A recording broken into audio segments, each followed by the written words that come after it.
So today I'm going to be reading a letter from Umar Khalid, who is a scholar and a former student activist at the Jawaharlal Nehru University in Delhi, who organized a campaign against lynchings and hate.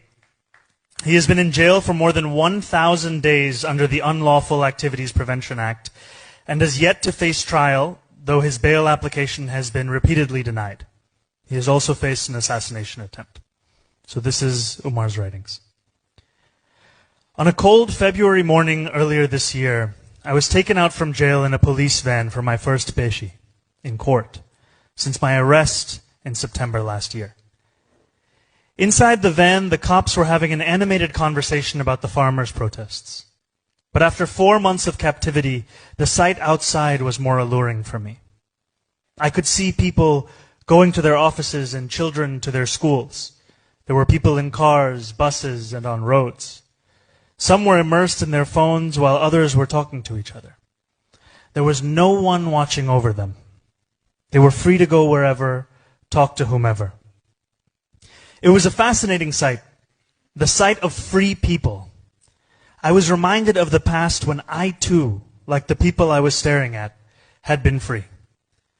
When I entered Tihar jail back in September 2020, the first thing that struck me was an eerie stillness. Anybody who has ever been inside the complex will tell you about this eerie stillness. It seemed as if we had entered a ghost town, surrounded by high walls on all sides. As the police car that was shifting me from police station to jail kept moving inside, the sounds of the outside world slowly started to recede and were overtaken by silence. In my long hours of silence and an otherwise apocalyptic solitude, I keep telling myself not to turn bitter about my circumstances. It is quite easy to succumb to bitterness. But bitterness would not leave me good for anything productive. Certainly not for the fight we have set out to fight, of reclaiming our country from the forces of hate and divisions. I also keep telling myself to look at the larger perspective. A friend recently told me the story of a human rights lawyer in Chile, who all through the years of Pinochet kept fighting cases against him in court. He lost every one of the cases. But after Pinochet fell, his petitions were used to indict Pinochet for his brutality and crimes against humanity.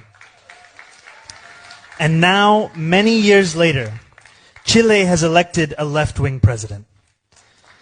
So I tell myself, no tyrant lasts forever. He cannot trump the truth, and hate can never triumph over love forever. These are the words of Umar Khalid.